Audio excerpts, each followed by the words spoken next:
नमस्कार दोस्तों, super wifi classes में आपका स्वागत है। मैं सुरेंद्र सर।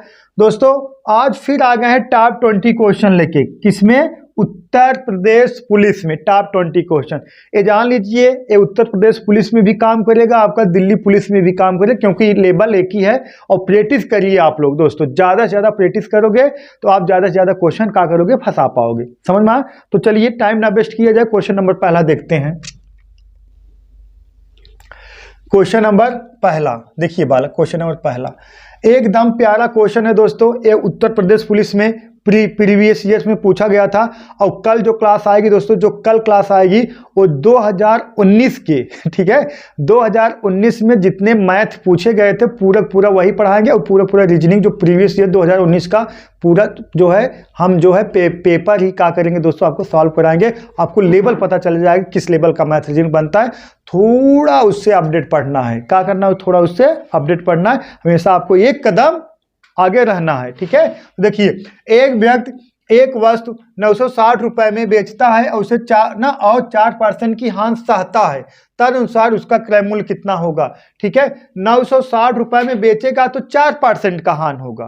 कितना? जब आप 960 रुपए में बेचोगे तो 4% का हानि होगा। मतलब कह सकते हो 96% बराबर 960 के, तो 1% बराबर 10 के, 100% बराबर कितना? 1000। ऑप्शन नंबर कौन से? हाँ, ऐसे लगाना है बालक। तो देखिएगा, एक व्यक्ति एक वस्तु 960 रुपए में बेचता है और 4% की हानि सहता है। तो 4% हानि का मतलब कितना? 96%। ठीक है, 96% बराबर कितने के? 960 के। तो 1% बराबर दोस्तों कितने के? 10 के। तो 100% बराबर कितने के बालक? 100% बराबर कितने के? 1000 रुपए के। तो वह वस्तु कितने में बेचता है दोस्तों? 1000 रुपए में बेचता है। ठीक है, एक व्यक्ति एक वस्तु को 960 रुपए में बेचता है और 4% की हानि सहता है, तो उसका क्रय मूल्य बताइए। तो उस वस्तु का उस वस्तु का क्रय मूल्य कितना होगा दोस्तों? 1000 रुपए। जब 1000 रुपए की वस्तु रहेगी और 4% हानि बेचोगे तो बिकेगा कितने? 960 रुपए का। ठीक है बालक, उसका सीपी का है। एक का है दोस्तों सीपी है। सीपी मतलब क्या होता है? Cost price. सहमत हो? चलिए नेक्स्ट सवाल देखते हैं। क्वेश्चन नंबर 2 देखिए बालक, 1206 रुपए का 1/3 134 का कितना प्रतिशत है? बहुत प्यारा क्वेश्चन देखिएगा। 1206 का 1/3, ठीक है, 1206 का 1/3 134 का कितना परसेंट है? पहले 1206 का हम 1/3 निकालने बालक। ठीक है, देखिएगा 1206 का कितना 1/3? 1206 का 1/3 देखिएगा, 3 का नम 3, 3 चौका 12, 0 2 तिहाई 6। ठीक है, 1206 का 1/3 निकाल लोगे तो आएगा दोस्तों कितना? 402। अब पूछा गया का कितना परसेंट है? किसका? 134 का। 134 का मतलब कह सकते हो 402 134 का कितना परसेंट है? क्योंकि का जिसके साथ लगा होता है, का जिसके साथ लगा होता है वो हमेशा कहाँ रहता है? डिनोमिनेटर में। ठीक है, तो 1206 का 1/3 1206 का 1/3 134 का कितना परसेंट है? तो क्वेश्चन अगर आपको सिंपल भाषा में बनाया जाता तो ऐसे बनाया जाता, 402 134 का कितना परसेंट है? तो परसेंटेज बराबर क्या हो जाएगा दोस्तों? 402 और बटा कितना? 134। और परसेंटेज में चेंज करोगे दोस्तों, किससे गुणा कराओगे? 100 से गुणा कराओगे। ठीक है, 100 से गुणा कराओगे। अब इसको ले जाओगे 3 बार जाएगा, 134 तिहाइयाँ। ठीक है बालक, 134 तिहाइयाँ होता है 402 होगा, तो 3 गुणे 100 कर दोगे दोस्तों, कितना आएगा? 300%। कितना आएगा? 300%। ऑप्शन नंबर कौन सा? डी करेक्ट है। तो एक 402 134 का कितना परसेंट है? तो कितना परसेंट है दोस्तों? 300% है। ठीक है बालक, 300%। नेक्स्ट सवाल देखते हैं, क्वेश्चन नंबर 3 देखिए, यदि किसी गांव में महिलाओं की संख्या पुरुषों की संख्या से 90% हो तो पुरुषों की संख्या महिलाओं की संख्या से कितना प्रतिशत होगी? पुरुषों की संख्या महिलाओं की संख्या का कितना परसेंट होगा? देखिए समझिएगा बालक, देखिएगा ए मेल है, ए फीमेल है। ठीक है, यदि किसी गांव में महिलाओं की संख्या पुरुषों की संख्या का 90% है, अगर पुरुष 100 हैं तो महिलाएं कितना है? 90 हैं। सहमत हो इस बात से। अब आगे कहा गया है तो पुरुषों की संख्या महिलाओं की संख्या से कितना प्रतिशत होगी, मतलब पुरुषों की संख्या महिलाओं की संख्या का कितना परसेंट होगा। तो देखिए परसेंटेज बराबर पुरुषों की संख्या कितना है 100, महिलाओं की संख्या दोस्तों कितना है 90, और परसेंटेज में चेंज करने के लिए आप किससे गुणा कराओगे 100 से गुणा कराओगे, 1 जीरो 1 जीरो से कट गया, कितना आ गया दोस्तों, कितना आ जाएगा 1000 बटा कितना आएगा 9, ये ना बराबर 1000 बटा 9, 1000 बटा 9, एक कुछ आएगा सही बटा में, लेकिन सही बटा में नहीं दिया गया, पूर्णांक संख्या में दे दिया गया। तो 1000 में अगर 9 का भाग दे दोगे तो 111 दशमलव कुछ लगभग आएगा, 111 लगभग आएगा, क्या आएगा दोस्तों लगभग।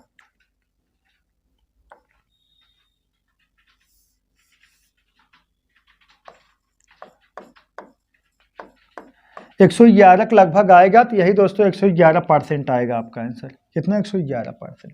ठीक है बालक, उम्मीद करता हूँ आप लोग दोस्तों समझ गए होंगे। चलिए नेक्स्ट सवाल देखते हैं। क्वेश्चन नंबर 4 देखिए, जान के एक धनराशि 10% वार्षिक साधारण ब्याज की दर पर निवेश की 4 वर्षों में बढ़ वह राशि ब्याज सहित 770 रुपये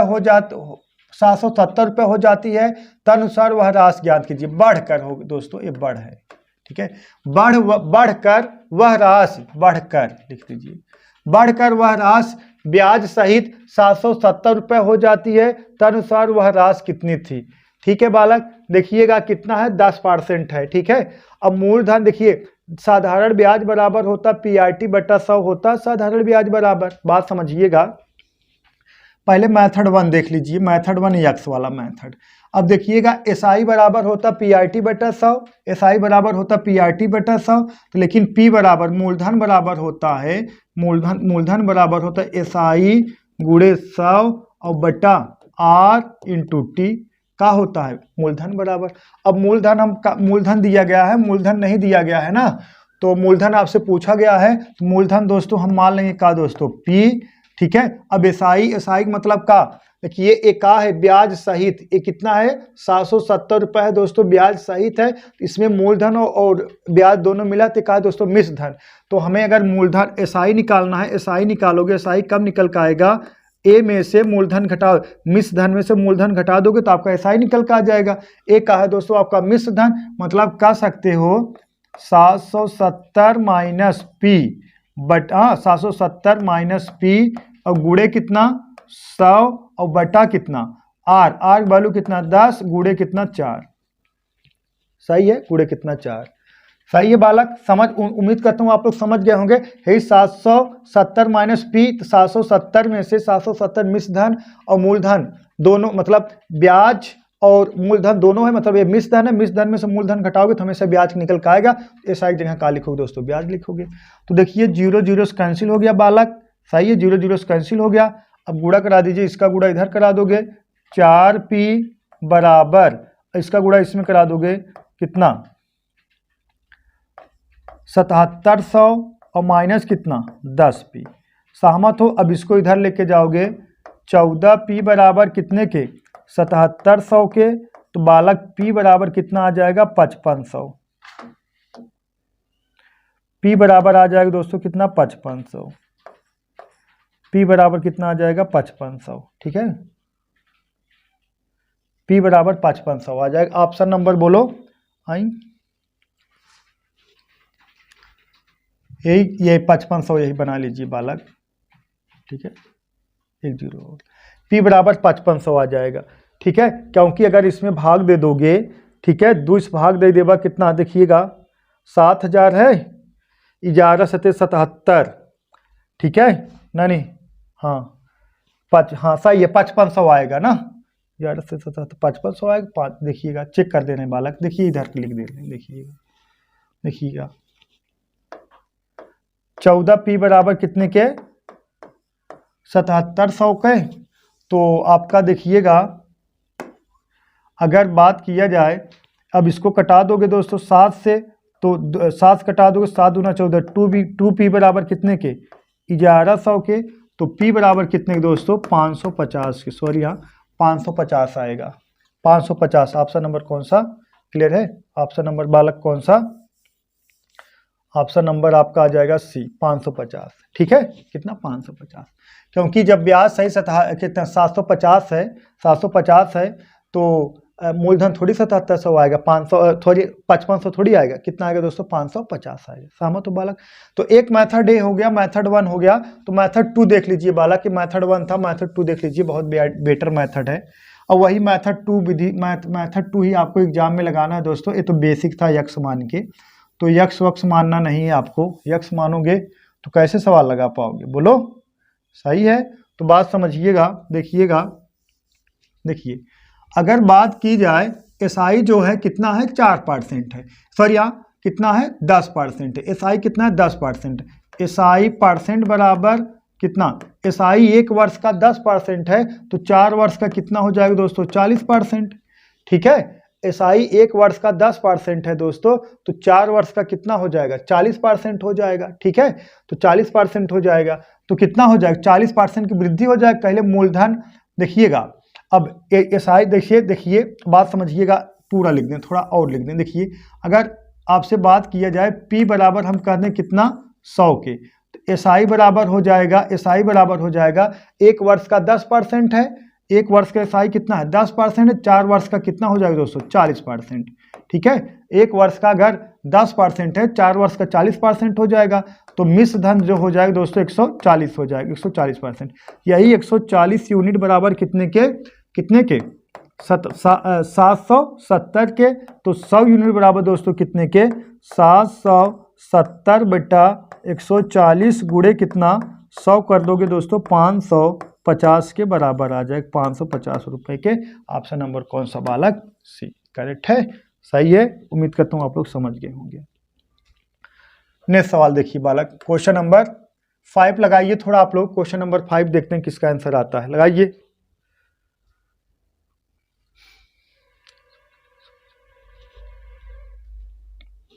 लगाइए, बोलो। देखिए 6400 रुपए का 2 वर्षों में 7/1/7% वर्ष की दर पर चक्रवृद्धि ब्याज कितने रुपए होगा? चक्रवृद्धि ब्याज पूछा गया है दोस्तों, चक्रवृद्धि ब्याज पूछा गया है, पहला वर्ष और दूसरा वर्ष।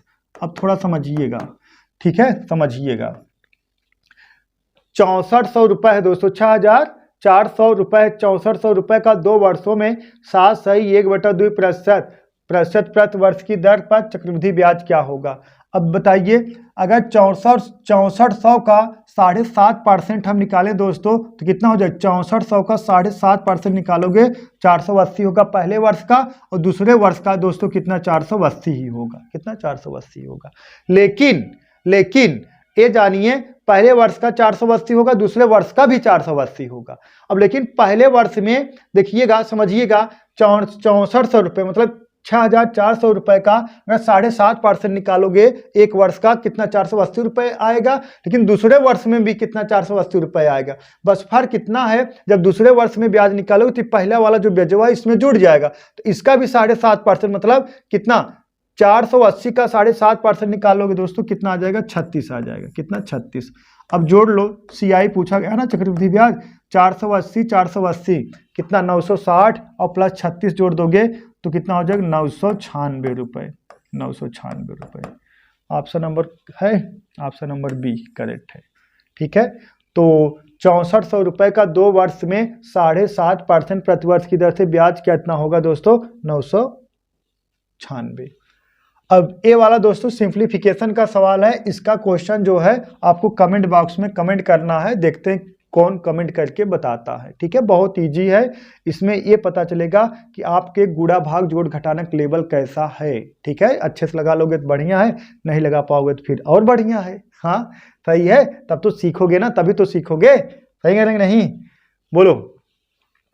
क्वेश्चन नंबर 7 देखिए, एक समूह में 24 व्यक्तियों का औसत भार कितना है? 72 किग्रा है। यदि 78 किग्रा औसत भार वाले 3 व्यक्तियों को समूह से निकाला जाता है और 75 किग्रा औसत भार वाले 4 व्यक्तियों को शामिल कर लिया जाता है, तो अब समूह में व्यक्तियों का औसत भार किग्रा में कितना होगा? बोलो बालक, लगाइए थोड़ा, आप लोग देखते हैं किसका आंसर आता है, लगाइए।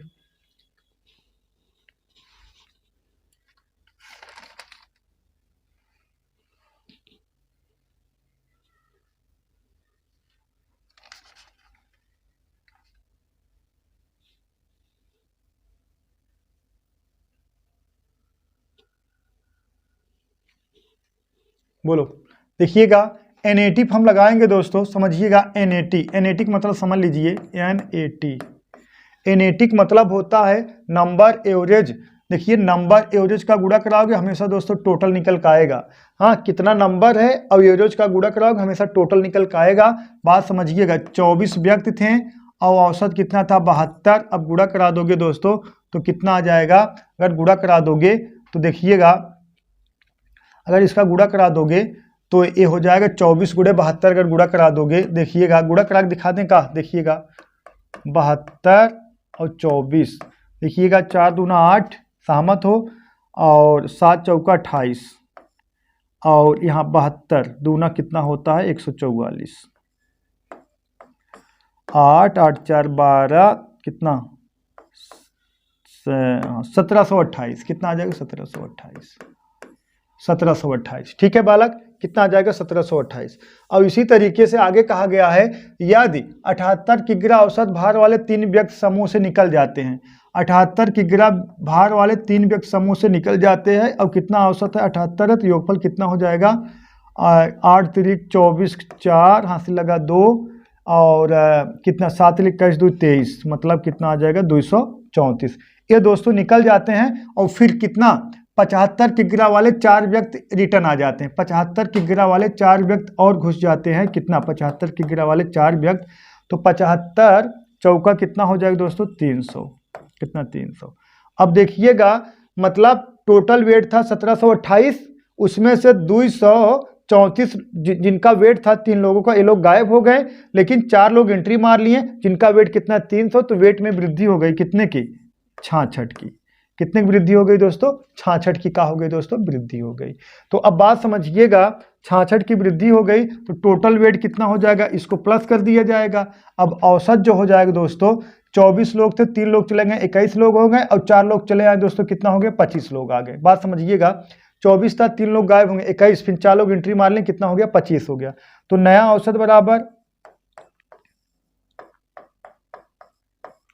नया औसत बराबर हो जाएगा। अब इसको जोड़ लोगे दोस्तों, कितना 1728 प्लस 66, ठीक है बालक, 1728 प्लस 66 जोड़ लोगे तो कितना आ जाएगा 8 6 14 4, ठीक है, हासिल लगा 1, 8 6 14 4 हासिल लगा 1, 6 2 8 1 9, ठीक है, 6 2 8 1 9, और कितना 1794 बटा कितना 25।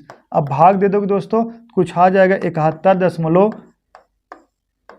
71.67। ऑप्शन नंबर कौन सा ए। क्लियर है बालक, 71.67 आ जाएगा आपका आंसर। क्लियर है बालक, 71.67 ऑप्शन नंबर ए करेक्ट होगा। ठीक है बालक, और देखो इसको जोड़ दोगे तो जाहिर सी बात कितना आ जाएगा 94, 1700 कितना आ जाएगा 94, क्योंकि 8 6 14 4 हासिल लगा 1, 6 2 8 1 9, और 17 उतार दीजिए। ठीक है, 1794 25 भाग दोगे 71.76 आ जाएगा। करेक्ट है बालक। चलिए नेक्स्ट सवाल देखते हैं। क्वेश्चन नंबर 8 देखिए बालक, क्वेश्चन नंबर 8 बहुत प्यारा सवाल है। देखिए यहाँ लिख दे रहे हैं 1 प्लस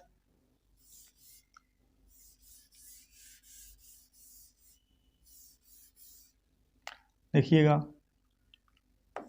1 प्लस उसके बाद कितना 1 बटा 1 प्लस कितना 5। अब इसको आपको डायरेक्ट लगाना है। कैसे लगाना है दोस्तों, डायरेक्ट लगाना है। बात समझिएगा, देखिएगा 5 का नाम 5 1 6, समझिएगा 5 का नाम 5 1 6, और ये 5 दोस्तों ऊपर चला जाएगा, 1 प्लस 5 बटा 6, 6 का नाम 6 1 6 का नाम 6 5 11, 11 बटा 6 आपका आंसर आएगा। ऑप्शन नंबर कौन सा ए। क्लियर है बालक, ये सब डायरेक्ट सवाल हैं, बहुत सिंपल सवाल हैं। देखिएगा क्वेश्चन नंबर 9 देखिए, दो संख्याओं का लघुत्तम समापवर्तक 520 है और उनका महत्तम समापवर्तक 4 है, उनमें से एक संख्या 52 है, तो दूसरी संख्या क्या है दोस्तों। एक फार्मूला बहुत प्यारा है, एलसीएम इनटू, ठीक है, एलसीएम इनटू एचसीएफ, एचसीएफ बराबर n1 इंटू n2। क्लियर है बालक। अब एलसीएम दिया गया है कितना, एलसीएम दिया गया है कितना 520 इंटू एचसीएफ कितना है दोस्तों 4 बराबर पहली संख्या n1, पहली संख्या दोस्तों कितनी है 52, पहली संख्या n1 कितनी 52 और दूसरी संख्या n2 आपसे दोस्तों पूछ लिया गया है। अब 52 से 52 एक कैंसिल हो गया, कितना बचा 10, 10 चौका 40, n2 बराबर दोस्तों कितने के 40 के। दूसरी संख्या का है दोस्तों 40 है, ऑप्शन नंबर कौन सा ए करेक्ट है बालक, ऑप्शन नंबर ए। चलिए नेक्स्ट सवाल देखते हैं। नेक्स्ट सवाल क्वेश्चन नंबर 10 देखिए, यदि 0.42 गुणे 10 बराबर 42 हो तो के का मान बताइए। यहाँ देखिए घात के रहना चाहिए, ये ऐसे रहना चाहिए, ठीक है।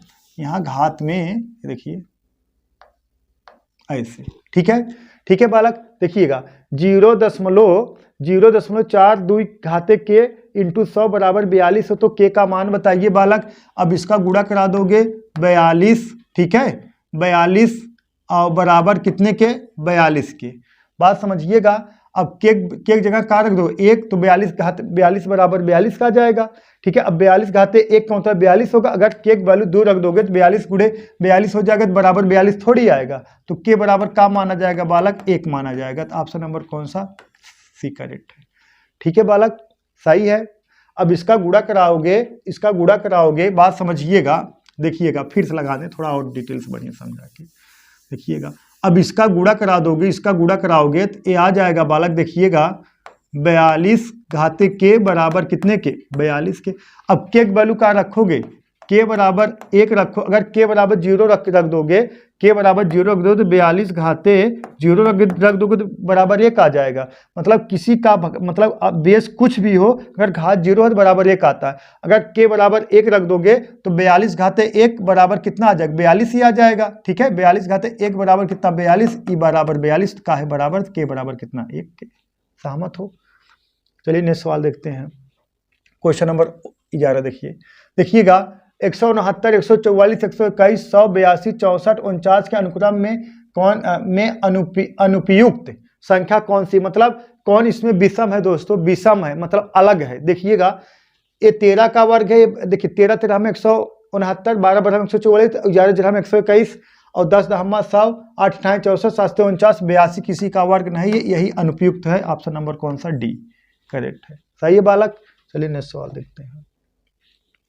काडिम 64 माइनस काडिम 36 किसके बराबर है दोस्तों। काडिम 64 साल करोगे 8 आएगा, काडिम 36 साल करोगे 2 आ जाएगा, बराबर कितने के 2 के। सही ना, काडिम 64 साल करोगे 8 आ गया, काडिम 36 साल करोगे कितना आ गया 6 आ गया, 8 में 6 घटेगा 2, ऑप्शन नंबर बी। -2 ना 2 सही है, 2 प्लस में आएगा, 8 में से 6 घटाना है। एक क्वेश्चन बहुत प्यारा है दोस्तों, किसका है एवरेज का। देखिएगा यदि 1 + 2 + 3 डैश डैश डैश 100 बराबर यक्स है तो यक्स का मान ज्ञात कीजिए। एवरेज का नहीं औथा है, अंक मतलब योगफल, प्रथम n प्राकृतिक संख्याओं का योगफल बराबर का होता है। मतलब 1 से लेकर 100 तक सभी प्राकृतिक संख्याओं का आपसे योगफल पूछा गया है। इसका एक फार्मूला होता है प्रथम n प्राकृतिक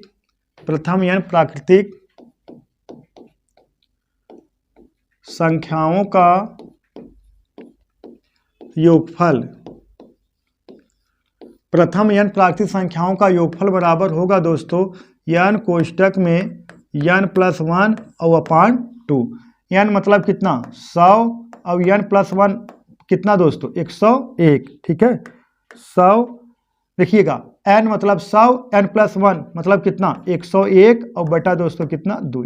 अब इसको कटा दिए कितना आ गया 50। अब इसमें गुणा करा दो दोस्तों 50 50 5050, ऑप्शन नंबर कौन सा ए करेक्ट है, ठीक है। 1 से लेके 100 तक सभी प्राकृतिक संख्याओं का योगफल कितना हो जाएगा तो 5050 होगा। इसका फार्मूला होता है प्रथम n प्राकृतिक संख्याओं का योगफल बराबर n कोष्टक में n + 1 अपान 2 होता है। क्वेश्चन नंबर 14 देखिए 8 घंटे प्रतिदिन कार्य करते हुए अनु एक पुस्तक की प्रति 8 दिनों में तैयार कर सकती है, नहीं 18 दिनों में तैयार कर सकती है। यदि वही कार्य 12 दिनों में पूरा करना हो तो अनु को प्रतिदिन कितने घंटे काम करना होगा। तो एक आप लोग फार्मूला जानते होंगे दोस्तों, m1 d1 बटा w1 बराबर m2 d2 बटा w2। तो यहाँ m बजाय बस का है दोस्तों h1 d1 बटा w1 बराबर h2 d2 बटा w2। H1 कितना है दोस्तों 8 घंटा, और D1 कितना है दोस्तों 18 घंटा। एक पुस्तक और बराबर, और देखिए फिर कहा गया है आपसे घंटा पूछा गया दोस्तों, H2 पूछा गया है, और D2 कितना दोस्तों 12 घंटा है, और बटा पुस्तक कितना 1 ही है। ठीक है, अब कटा दीजिए, 6 दूना 12, 6 त्रिक 18, 2 एकन्नम 2 और 2 चौका 8, तो कितना हो जाएगा H2 बराबर दोस्तों कितना आ गया दूसरा घंटा, 4 दूना 12, कितना घंटे आ जाएगा दोस्तों 12 घंटे। कितना 12 घंटे। सहमत हो 12 घंटे। ऑप्शन नंबर कौन सा ए। सहमत हो बालक। ये सब सवाल दोस्तों बहुत ईजी है, लेकिन उत्तर प्रदेश पुलिस में ऐसे ही सवाल बनेंगे, ज़्यादा टफ नहीं बनेंगे। और आप लोग को कल जो है प्रैक्टिस कराया जाएगा प्रीवियस ईयर क्वेश्चन 2019 का। देखिए क्वेश्चन नंबर 15 देखिए, एक गांव, देखिएगा बालक, एक गांव ए में अनाज का भंडार 21 दिनों तक चलता है। एक गांव में अनाज का भंडार 21 दिनों तक चलता है, और वही गांव बी में 28 दिनों तक चलता है। तदनुसार यदि दोनों गांव वही अनाज कर दिया जाए तो उसका भंडार कितने दिनों तक चलेगा। मतलब एक कह सकते हो ए किसी काम को 21 दिनों में कर सकता है, बी उसी काम को 28 दिनों में कर सकते हो, दोनों एक साथ मिलकर उस काम को कितने दिनों में करेंगे, यही क्वेश्चन है। तो देखिए ए कितना है दोस्तों 21, और बी कितना है दोस्तों 28। अब इसका एलसीएम कितना आ गया 21 28 का दोस्तों 84 आ गया। 21 चौका 28 दूना 56 तिहैया, ठीक है तिहैया, ठीक है। अब कह सकते हो अगर चलता, अगर ए मतलब हो गांव ए में 21 दिन में अगर पूरा खाएंगे तो एक दिन में कितना यूनिट खाएंगे दोस्तों 4 यूनिट समाप्त होगा, और गांव बी में कितना एक दिन में 3 यूनिट, तो दोनों साथ मिलकर कितना समाप्त करेंगे ए प्लस बी बराबर कितना, ए प्लस बी बराबर 84 बटा कितना 4 3 7, भाग देंगे 12 से 84 दिन में। कितने दिनों में समाप्त करेंगे दोस्तों 12 से 84 दिनों में, मतलब कितना 12 दिन। ठीक है, ऑप्शन नंबर बी करेक्ट है। ठीक है बालक, एक कह सकते हो ए किसी कार्य को 21 दिनों में कर सकता है, बी उसी कार्य को 28 दिनों में कर सकता है, दोनों मिलकर एक दिन में कितने कार्य करेंगे। 21 दिन हम करेगा तो पूरा कार्य कितना है, पूरा कार्य है 84 यूनिट, या कह सकते हो पूरा अनाज कितना है 84 है। तो एक दिन में ए में कितना खपत होगी 4 यूनिट, लेकिन बी गांव में एक दिन में कितना खपत होगा 3 यूनिट, तो पूरा है ए प्लस बी मिलकर कितना खपत करेंगे 4 3 7 यूनिट, तो पूरा कितना 84 बटा 7 कितना आ गया 12 दिन। करेक्ट है बालक। क्वेश्चन नंबर 16 देखिए, दो अभ्यर्थी पी और क्यू के अंक 2 संबंधी 5 के अनुपात में है। यदि पी का अंक 120 है तो क्यू का अंक बताइए। सही है, पी और क्यू में रेशियो कितना 2 संबंधी 5 के अनुपात में। अगर पी 2 अंक पाया होगा तो क्यू कितना पाया होगा दोस्तों 5 अंक पाया होगा, लेकिन पी का रियलिटी अंक दे दिया कितना 120, मतलब 2 यूनिट बराबर दोस्तों कितने के 120 के, तो 1 बराबर कितने के 60 के, तो 5 बराबर कितने के 5 गुणे 60 6 पंजे 30, कितने दोस्तों 300 के। तो एक किसका अंक हो गया दोस्तों क्यू का अंक, एक किसका है क्यू का अंक, क्यू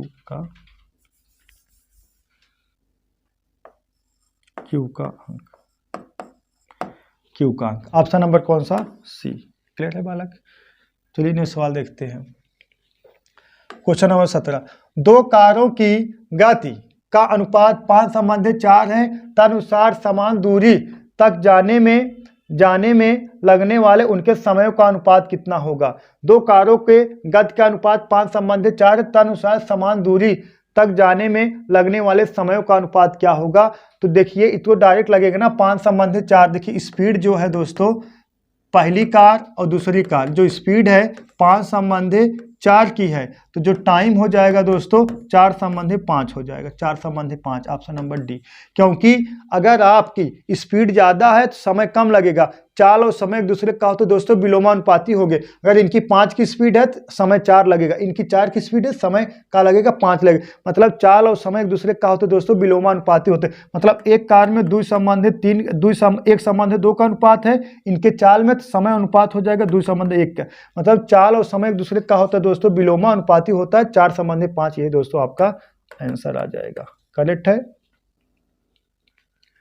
क्वेश्चन नंबर 18 देखिए, 27 संख्याओं का औसत 60 है, यदि एक संख्या बदलकर 27 संख्याओं का औसत दोस्तों कितना 60 है, यदि एक संख्या बदलकर 28 की बजाय 82 कर दिया जाए तो औसत कितना हो जाएगा दोस्तों, औसत कितना हो जाएगा। बात समझिएगा, देखिएगा योगफल बहुत एवरेज का क्वेश्चन है, देखिएगा दोस्तों योगफल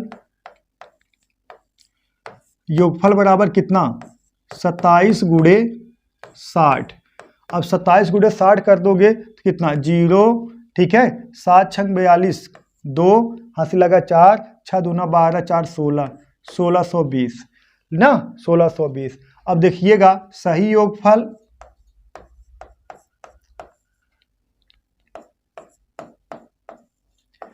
सही योगफल हो जाएगा, देखिएगा सही 1620 और प्लस कितना 28 और माइनस कितना 82।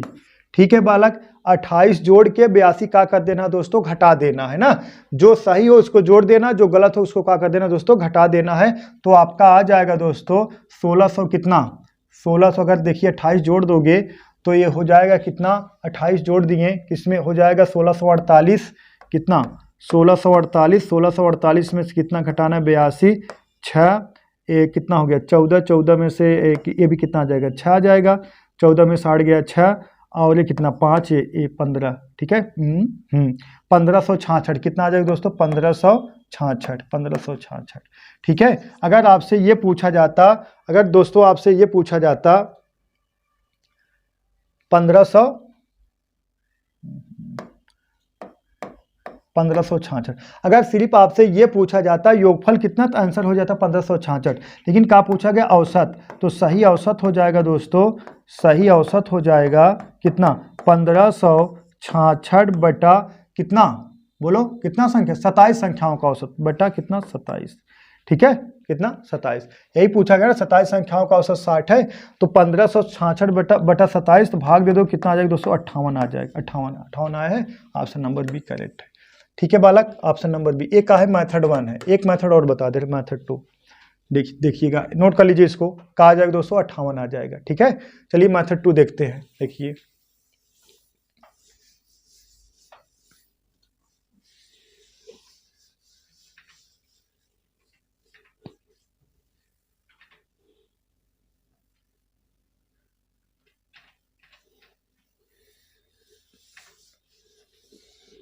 देखिएगा मेथड 2 देखिए, अब देखिए औसत प्रभाव, देखिएगा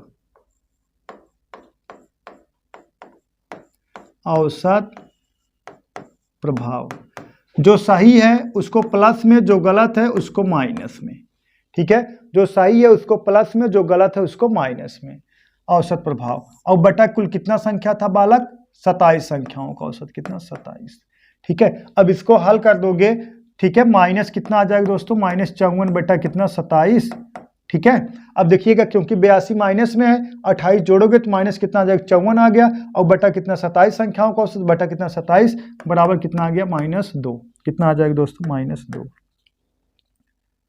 बराबर कितना आ गया -2। तो सही औसत का हो जाएगा दोस्तों, सही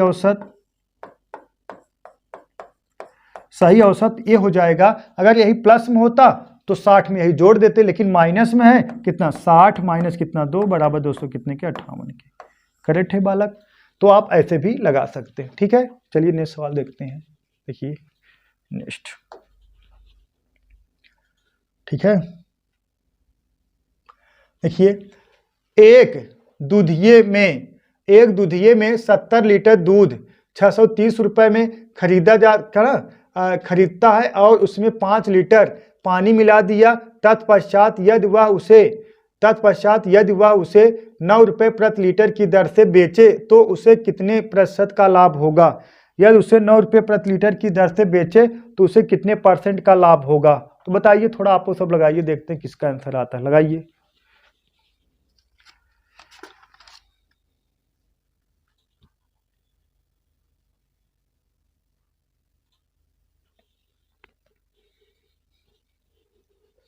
लगाइए, देखिएगा इसका कई तरीका है लगाने के लिए, देख लीजिए।